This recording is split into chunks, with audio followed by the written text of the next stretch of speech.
I'm going to let you in on a dirty little secret about our profession, and that is that even the most incredible healers run the risk of burnout. I now work with thousands of chiropractors and holistic healers, and I've been blown away at some of the stories that they shared with me where their data is skyrocketing, they're enjoying amazing growth and success in their practice, they're having incredible patient outcomes. And one day, they woke up with this thought: I can't face the practice today. That burnout comes. I hope this isn't happening to you, but if it is, we are here to support you. And in this video, I'm going to give you the steps to make sure you either avoid this, or if you're already there, how to completely reverse the tide. So are you ready for the secrets to avoid burnout or reverse it if it's already here? Let's dive in.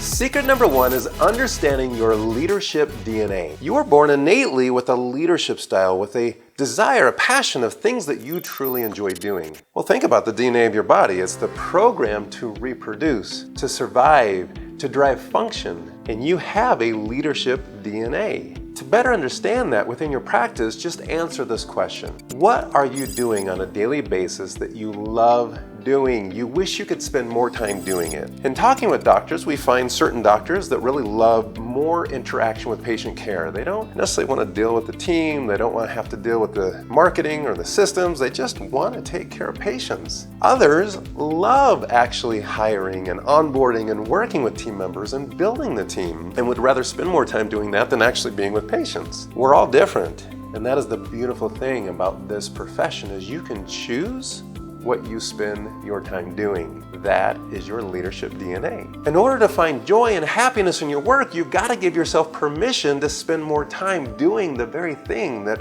fuels you, that you find joy in doing the work. And the things that you don't find joy in doing, you can delegate, you can assign. It's pretty simple to do what we call a time study. This is where, for 2 weeks, you literally write down hour by hour what you're doing and spending your time. This is what we call our cleaning your plate exercise in one of our programs. It's identifying the amount of time that you're spending doing things that are really below your pay grade. Things that you shouldn't be doing because they're not the most valuable things that the leader of the organization should be doing. Can you think of a few of those things? Can you think of how much time you're probably spending doing things that don't drive as much value, and they're certainly not the things that fuel your joy and happiness? So doing that cleaning your plate exercise allows you to see the very things that you need to delegate and the very things that you need to spend more time doing because they are the most valuable and bring the most joy to the practice.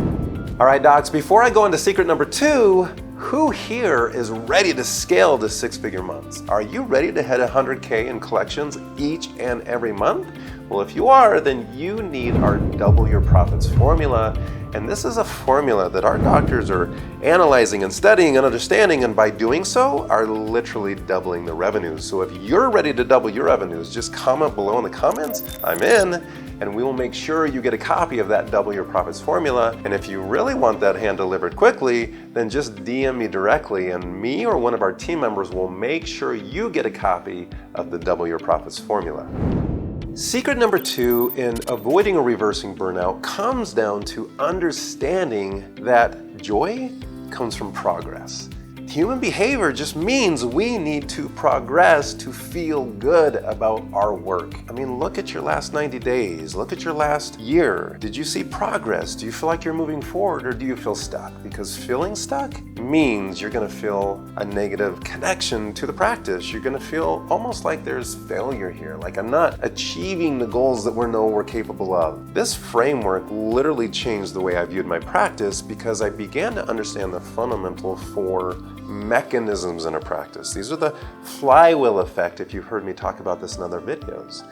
The first piece of a practice flywheel, a flywheel is something that is heavier on one side, and as it begins to pick up momentum, it's harder to slow down. Now, starting a practice takes a tremendous amount of energy. Accelerating success of a practice takes a tremendous amount of energy. But man, once that flywheel gets moving, it's almost near impossible to slow it down. And that's where I want you. That's where you're going to find joy. So the very first mechanism in the flywheel for the practice is attraction.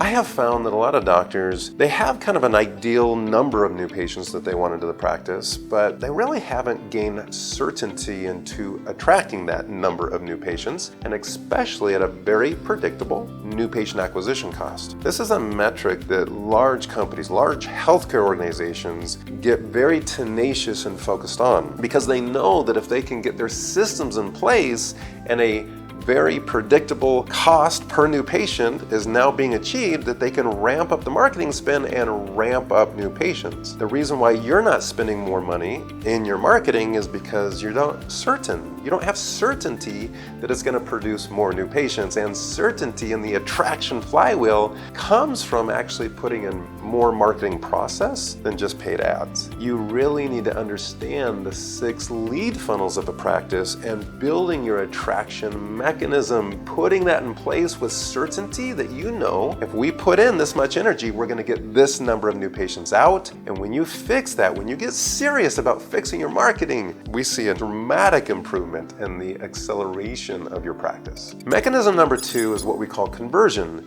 The conversion piece, now that we're attracting a volume of new patients, we've got to convert them at a high rate. This means moving a patient from interest to trust, to desire for the patient transformation that you're producing in your practice, and willing to overcome any obstacles to get that transformation. Now, we know the 2 biggest obstacles in conversion is time and money. Well, think about this for a second. If we don't have a patient who's willing to commit the time or willing to solve the financial obstacle, it just means we haven't educated a patient high enough to the level where they care enough to go figure it out.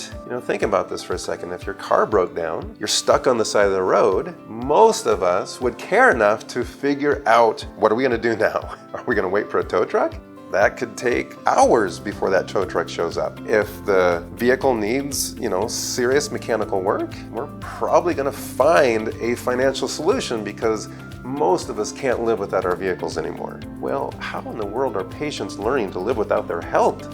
And what have we done to truly help them see that quality of life is just on the other side of solving probably some relatively easy financial obstacles if they cared enough to put in the energy and the effort to solve the problem? So conversion is where you're going to see a massive multiplier effect in the growth of your practice, but you've got to become an expert at really helping patients see what's possible with your care plans and put in the frameworks to help them overcome the time and the money obstacle. Now that leads us to the mechanism number 3, which is fulfillment. This is delivering those services to patients. That means that they need to be in the practice, they need to do their home care, they need to receive the very treatment that you prescribed. And so the exam and case acceptance team is handing off this patient to the front desk team member. Front desk team member is working with the treatment team to make sure the patient is engaged, to make sure that they're making their appointments from re-exam to re-exam, that they're actually showing up to their appointments and they're not missing those appointments. They know when the next appointment is, they know what health goals are in this sprint between re-exam and re-exam, and they're excited for the changes that are happening within their body. Now, as I built this, and I had a team where I had 1 rehab assistant helping me with fulfillment. And believe me, I delegated everything I possibly could to that rehab assistant that protected my time to do the most valuable things I needed to do. But as my practice grew and I had better attraction, better conversion, I had to grow that from 1 rehab team member to 2, to 3, to 4. And I continued to delegate everything I possibly could until I couldn't delegate the treatment anymore, the chiropractic adjustment, or something a clinician can only do. So guess what I did? I hired another clinician, and we began to build that attraction and momentum mechanism to now create enough demand that we needed 2 doctors and then eventually 3. And that is how you continue to grow and scale your fulfillment team, which leads us to mechanism number 4, which is retain and refer. It's 10 times easier to get an existing patient to come back and actually go through a treatment plan with you than it is to go find a brand new patient, because of the trust factor. They already like us, know us, and trust us. And so we really want to make sure that we're retaining our patients. We're giving them new opportunities, the new vehicle to solve whatever their health goal is now. It may be, in the beginning, a treatment plan to solve their pain, but now we want to give them a treatment plan to maintain high level of health. And there might even be a plan where patients want optimized health, because again, you and I both know that's very different than just maintaining some health. Because when you get this in place and you feel the momentum of growth in the practice and you're focused on doing the things that you love doing in the practice and you're delegating everything out and you're building and leading a team that's competent, capable, driving your practice by a data-driven team, man, burnout all of a sudden was like, what was my problem? Like, this is amazing, I'm loving, I'm in joy again. I'm finding fulfillment in the very business that we created called your practice. And if you love secret number 2, you're gonna love my other video called the Time from Money Trap. Go watch that video when you're done with this one, because that one was mind-blowing. Now, if you're loving this kind of content, you need to smash the like button and turn on notifications. Come on, you're a chiropractor. Adjust the notification. This is what you do. You adjust things. So adjust that notifications bell. These videos are coming out every week. You don't want to miss a single great episode. So make sure you smash that like button and turn on notifications. All right, secret number 3 has a lot to do with the entrepreneurial spirit. We call this the Doctor-Prenuer. This is where you have a lot of desire to grow the practice and you love being a clinician, but you also kind of want to scale this business. You enjoy the business side. You actually kind of like the data. You really enjoy the marketing. You love building this flywheel. If you're stuck or trapped as an operator, you're going to have a very hard time finding joy. So this focus of understanding what you love to do in the practice has everything to do with what we call your evolution roadmap. Your provider evolution is really helping you understand the different roles that a provider can play, a practice owner can play, and it starts with operations. The first personality I want to talk about is the operator, and this is where the role of the operator is making sure that the team is at a high skill level to do the process within their role that fits within a system. You see, an operator is going to make sure that there's systems in the practice. They're going to make sure that there's process within those systems to drive the product of that system, and an operator is making sure there's a cadence of accountability happening within the practice. That the team members are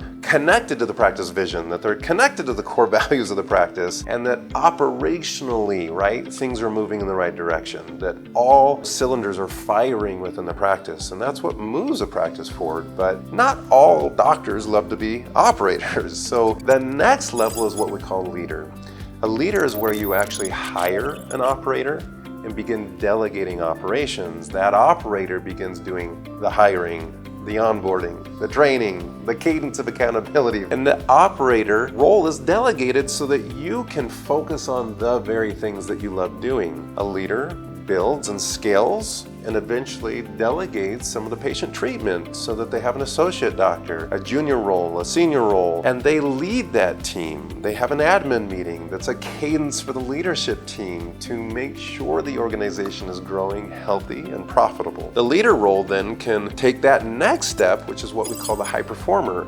A high performer is where you're really entrepreneurial. You love patient care, but that's not where you want to spend your time. You actually would rather delegate the patient care. You have to have at least 2 associates in place to take this step, because this means you're now stepping out of patient care and only working on the business instead of in the business. We've got a lot of doctors taking this step in our community. And again, there's nothing wrong with that. Like, I love patient care. There's nothing that fulfills me more than working with patients, but I recognize that I could actually impact more patients' lives by actually helping more doctors become better business owners, build better vehicles that actually transform more patients' lives. And so I'm having a multiplying effect that is just so fun for me. And I love this type of engagement with our doctors. So that high performer, when you get there, man, you actually have time to work on marketing strategies. You actually have time to work on practice budgets. You actually have time to analyze your data and make sure that the operator's doing their job, and their other secondary role that we bring, hopefully, your senior clinician into what we call a production manager. A production manager is focused on process, and you're now leading this team to scale an organization. That's a high performer. Now, you might even take this one step further, like our members in our Octo Inner Circle who are now learning the frameworks of building multiple locations. We call that the expander role. In fact, we just had an amazing event last summer in Chicago called the Mind of an Expander, where we spent 3 days studying and analyzing how does a single location go to 2 locations? How does a 2 location go to 4 locations? How do 4 locations go to 20 locations? That's a very different skill set. That's not just an operator. That's not just a production manager. You have to have an entire infrastructure in place. But again, not very many people are going to get there. But again, we have the frameworks in place if that is where you desire to go. This is directly connected to your identity. Your identity is what drives joy and happiness. If your life, the way it is today, is not the way you thought it was going to turn out, there's internal conflict. That's where we feel like we're a disappointment, or we wish we are doing something that we're not. Like there are things pulling us in a direction that we don't necessarily want to go. And that's what drives disappointment. And I don't want you to be there. I want you to be in an identity of joy, peace, and happiness. Because if you're burnt out,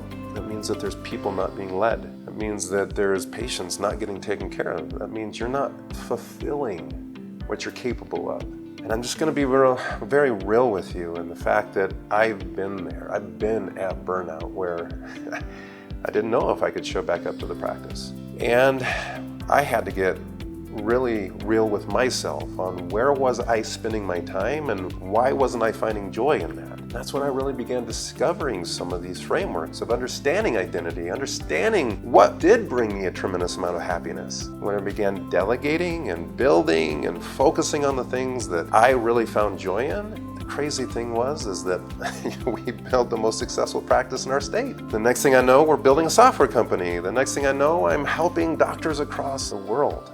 You have that potential. You have the capability to live whatever life you want to live. You just got to make the decision that you're going to put in the work, you're willing to pay the price to find that happy state, to do whatever it takes to not be in burnout. Now, the reality is some of you are going to need help in that. It's hard to do that by yourself. And so I'm inviting you to join our free Facebook group. It's called the Data-Driven Practice. It's where I hang out. I actually engage with our members in there. We're dropping frameworks of how to understand data, your marketing data, your case acceptance data, your front desk data. We're dropping frameworks in there of you really being able to join what's called our Turn Your Data into Dollars Challenge, which is a 5-day challenge where you can come be with me, virtually. We're training you and helping you put these frameworks into place. That step could be the very step that puts you on a trajectory where you can't even remember what burnout used to be because you're finding so much joy because your identity is now truly being fulfilled. So come join us, the Data-Driven Practice. Turn your data into dollars. The next challenge starts soon. I will see you on the inside.